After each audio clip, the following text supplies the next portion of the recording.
I wasn't even really planning to make a video today. It's Sunday, January 19th, the day before Donald Trump's inaugurated. But I saw lots of my friends and lots of people upset about the TikTok ban that took place at midnight last night. The United States federal government has banned TikTok. And I was thinking about the fact that Trump tweeted out, "Save TikTok." Now, was Trump in favor of this TikTok ban at one time? He absolutely was. Did he change his mind? Apparently he did. And he said, "Save TikTok." And I was just thinking about the fact that one of the sole major political figures in this environment right now, today, Sunday, January 19th, where so many, 170 million Americans use this app, TikTok, are so upset that it's been banned. One of the sole major political players who is out there defending it and saying he might save it, and TikTok itself is saying, hopefully we can work with his administration to reinstate TikTok, is Donald Trump.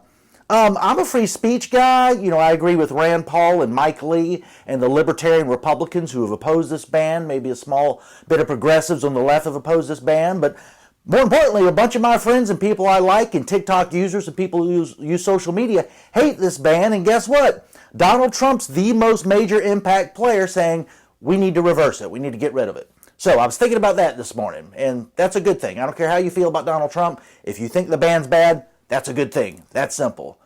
Also today, the ceasefire between Israel and Gaza went into effect to the delight of so many Palestinians who have gone through so much murder, bloodshed, violence, mayhem perpetrated on them. So many innocent women and children who for 15 months this was going on, and Joe Biden didn't put any pressure on Benjamin Netanyahu for a ceasefire.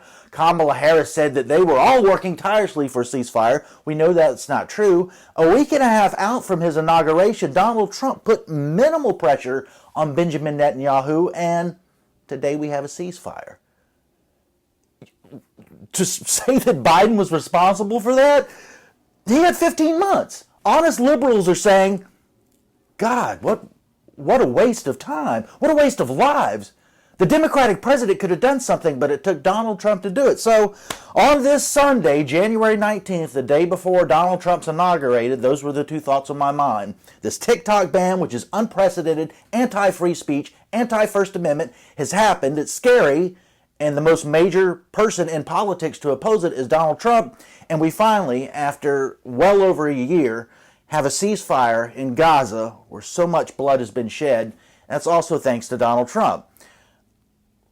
I'm not like Mr. Trump or anything, but like if you think peace is good and free speech is good and having TikTok is better than not having these platforms and the government having the power to censor them is better than them having that power, and once again, peace is better than rampant killing, I don't know how you can be mad at Donald Trump today on those two fronts. Nope, there are many other issues, but if that's where you stand, that as a liberal, as somebody who leans left, not me, I'm a right-leaning libertarian, but if you're somebody who leans left and you're like mad at Donald Trump about the ceasefire, which protesters have been talking about, you know, that's what they were calling for, a ceasefire, the pro-Palestinian protesters, and you're still mad at Trump, who's the only guy, major player that's against the TikTok ban, what are we even talking about anymore? For too many people, the religion is, I hate Donald Trump. He could save puppies, he could have a ceasefire, he could be for free speech, and it won't matter. That's their religion. There's nothing you can do with those people, and I, for one, am glad that there's a ceasefire, and there's at least